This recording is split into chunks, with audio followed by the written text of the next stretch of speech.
personalities would you say would be most suited for HR? You know, if I'm an introvert, if I'm, you know, not very interested in people, do I still have a chance in HR? It's kind of difficult because I think in HR, you know, we've got two sides, yeah? There's the hard side of HR and then there's the soft side of HR. And the hard side is where we say, okay, we see the employee as a resource. You know? We pay your salary and then we expect you to deliver work, you know, that you're being paid for. Mm-hmm. So that's kind of like the hard side of HR, where we say, okay, we want to get our money's worth. Yeah, mm-hmm. we would look at their performance and we would evaluate and assess their performance against what they're supposed to be doing. At the end of the day, or at the end of the year, they go through appraisal and we say, you've done really well, so here's your reward. Or you've not really done very well, so you don't have a reward for this year. Yeah. So that side of it is wanting to make sure that, you know, the investment that's made with the individuals has its returns. The other side, though, is what I call the soft side of HR. And even though it's called the soft side, it is the more difficult one, because this is where HR treats the individuals, the employees, as individuals who have dreams, who have aspirations, who have, you know, various needs, you know, as an individual. Yeah. So we need to actually look into that as well, because they are complex. People are complex. We need to understand how they behave, how they think, and in order for us to be able to motivate them and to inspire them to do more. Because if you just say, okay, you know, we pay you, you do this job, you know, they're only just going to do the job. They're not going to be inspired to do more, you know. So both sides of HR, the soft side and the hard side, if I call it, are important in HR.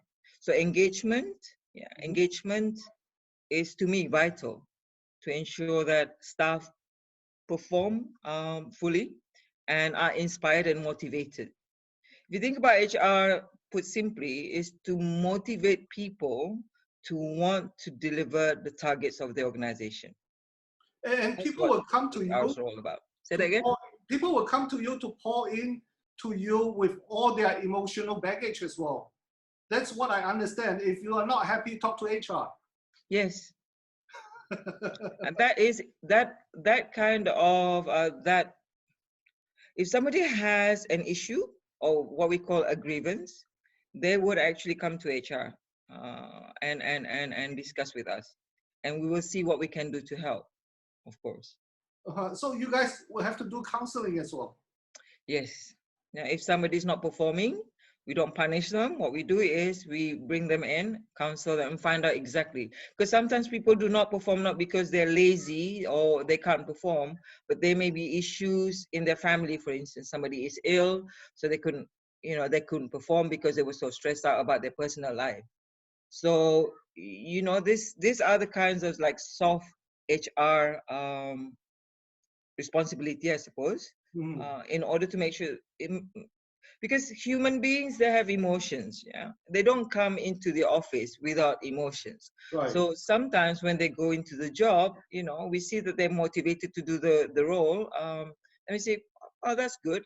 But you know, people are moody sometimes. They come to work and not really want to do anything, yeah. Or they become lazy, and you don't know why they're lazy. You can't just sort of like say, okay, they're lazy, so, you know, get rid of them. You can't. You need to find out the why first. And then try and help them to get back on track.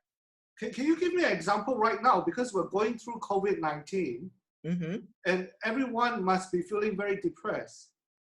You must be very busy consoling people, getting them, you know, out of the deep hole to be motivated at work.